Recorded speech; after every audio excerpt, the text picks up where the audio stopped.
Hello, I'm Essay, your AI essayist. Please note that all content, audio and video in this presentation are AI generated. As AI can sometimes produce inaccuracies, I encourage you to verify any factual information presented. With that in mind, let's begin. In the grand intellectual theatre of the Enlightenment, few figures occupied the stage with the commanding presence and panoramic ambition of Georges-Louis Leclerc, Comte de Buffon, by the year 1777, nearly 3 decades into the publication of his monumental Histoire Naturelle, générale et particulière. Buffon had fundamentally altered the European conception of nature. His work, sprawling and opulent literary enterprise, moved beyond the mere cataloguing of creatures to erect a new science of the earth and its inhabitants, one grounded in physical laws, immense spans of time, and the dynamic interplay of matter and environment. The Histoire Naturelle, as it stood in 1777, was much more than a collection of zoological observations. It was a philosophical declaration of independence for the study of nature, a bold attempt to wrest the narrative of creation from the hands of theologians and give it to the empirical philosopher. It represents a pivotal moment where natural history began its transformation into the modern life sciences, embracing history, causality, and a materialist worldview that would ultimately pave the way for the revolutionary ideas of the following century. The intellectual landscape from which Buffon's project emerged was dominated by two powerful, yet seemingly irreconcilable, forces. On one side stood the systematists, chief among them the Swedish botanist Carl Linnaeus, whose system of naturally had imposed a brilliant, if rigid, classificatory order upon the living world. Linnaeus' system, based on binomial nomenclature and hierarchical categories, provided an invaluable tool for organizing the deluge of new species discovered during the age of exploration. Yet for Buffon, this approach was profoundly dissatisfying. He viewed Linnaean taxonomy as an arid, artificial grid forced upon the rich, seamless tapestry of existence. He famously quipped that a dog would scarcely recognize itself in a Linnaean description, a charge highlighting his belief that such systems captured the arbitrary logic of the human mind while missing the essential reality of the organism itself. On the other side stood the legacy of Newtonian physics,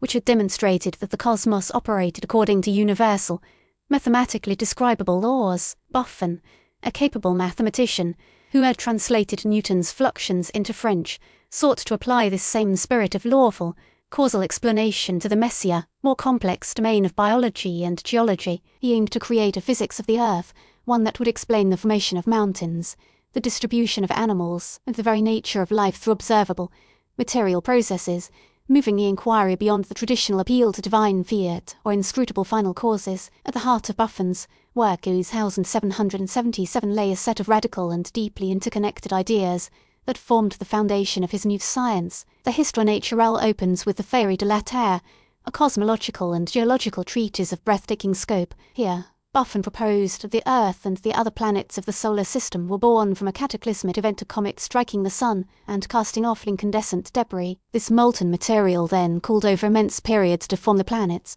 This hypothesis, while speculative, served a profound purpose. It established the Earth as a physical object with a history, a product of natural forces operating over time. To lend empirical weight to this history, Buffon conducted a series of ingenious experiments. Working at his forge in Montbard, he heated iron spheres of varying sizes and meticulously measured their rates of cooling, extrapolating from these results to calculate the age of the Earth. His initial published figure was a cautious 75,000 years, with the planet having spent roughly 35,000 years cooling to its present temperature. This number, while a dramatic underestimate by modern standards, was an intellectual bombshell in the 18th century. It directly contradicted the prevailing biblical chronology, which calculated the Earth's age in the low thousands of years, and opened up the vast vistas of deep time necessary for geological and biological processes to unfold. The theological faculty of the Sorbonne was swift to condemn this view, compelling Buffon to issue a formal, if perhaps insincere, retraction, stating his belief in the literal truth of the biblical account. Yet the idea was out. A concept of an ancient, historical Earth became a cornerstone of his entire project. This profound sense of history permeated his treatment of the living world. Buffon's most significant biological contribution was his redefinition of the species concept. For Linnaeus, a species was primarily a morphological type, a fixed entity defined by its physical characteristics. Buffon proposed a new, dynamic criterion, the ability to interbreed and produce fertile offspring. In his view, all animals that could successfully reproduce together belonged to the same species, Regardless of superficial variations, this interfertility criterion moved the definition of species from the realm of abstract typology to the observable reality of generation. He saw nature as a continuum of individuals, with the species being a temporal reality, a succession of generations linked by reproduction. He conceived of a moule intérieur, an internal mould, as the mechanism responsible for transmitting the form of a species from one generation to the next. This internal mould was a quasi-material force that organized organic particles into the specific shape of the parent. While a pregenetic and somewhat vague concept,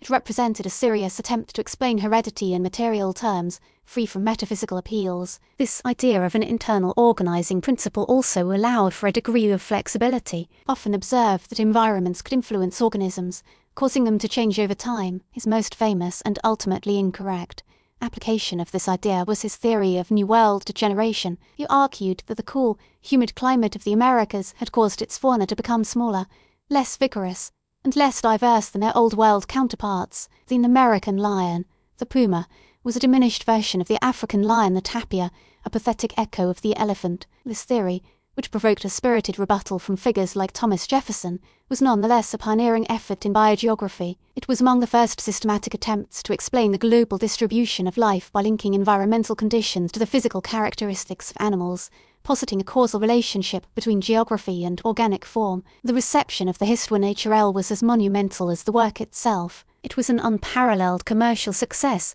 translated into multiple languages and found in the library of every enlightened European. Buffon's literary style was a major reason for its popularity. He cultivated a majestic, sonorous prose, eschewing the dry, technical language of the systematists for a vivid, often dramatic narrative that brought the natural world to life for a broad readership. He sought, as he put it, to treat nature with the grandeur it deserved. This literary achievement, however, accompanied fierce intellectual and theological opposition. His dismissal of final causes, his suggestion that life could arise spontaneously from organic molecules under the right conditions, and, above all, his geological timescale was seen as direct assaults on revealed religion. The condemnation by the Sorbonne in 1751 was a serious affair, a reminder of the institutional power that still policed the boundaries of acceptable thought. Despite his public capitulation, Buffon continued to elaborate his historical vision of nature in subsequent volumes, often embedding his more provocative ideas within lengthy descriptions of animal behavior or anatomy. His collaboration with the anatomist Louis-Jean-Marie d'Orbenton, whose precise and detailed dissections grounded Buffon's grander speculations in empirical data, lent the project immense scientific credibility. By 1777, Buffon had established himself as the great encyclopedist of nature, a figure whose authority and influence were rivaled only by Voltaire and Rousseau in the French intellectuals. The long-term influence of Buffon's thought was profound and far-reaching, shaping the development of the life sciences for a century. Jean-Baptiste Lamarck, whose own theory of evolution would be formally presented in 1809, was deeply indebted to Buffon. Lamarck took Buffon's ideas about the influence of the environment and the mutability of species and systematized them into a full-blown mechanism for evolutionary change, the inheritance of acquired characteristics. Buffon had cracked open the door to transformism, suggesting that species could degenerate or change over time. Lamarck strode through it, proposing a progressive, ascending ladder of life. Georges Cuvier, a master of comparative anatomy and the father of paleontology, stood in a more complex relationship to Buffon. While Cuvier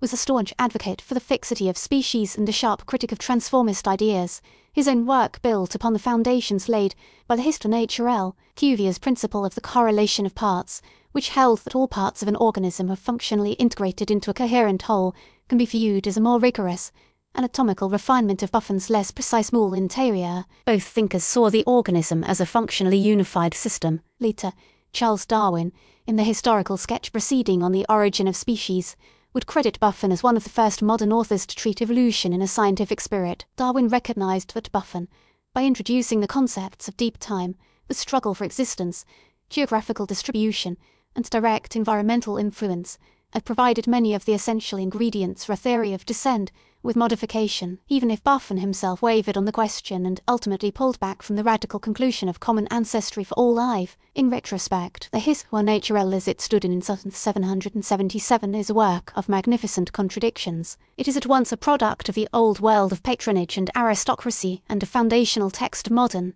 secular science. Its author could be the sober experimentalist, timing the cooling of iron globes, and a speculative cosmologist, imagining planets born from cometary collisions. He could champion a biological species concept based on reproduction, while simultaneously clinging to an erroneous theory of New World degeneration rooted in climatic prejudice. These inconsistencies, however, pale in comparison to the work's revolutionary contributions. Buffon's ultimate legacy lies in his radical reorientation of natural history. He shifted its focus from classification to explanation, from static description to dynamic history, and from divine purpose to material cause. He gave science the gift of deep time, the immense historical stage upon which the dramas of geology and evolution could play out. He established the naturalist as a professional figure, an empirical philosopher capable of synthesizing detailed observation with grand theory, and with his sublime prose, he made the story of nature a compelling human epic, demonstrating that a scientific account of the world could possess all the beauty, grandeur, and intellectual force of the greatest works of literature.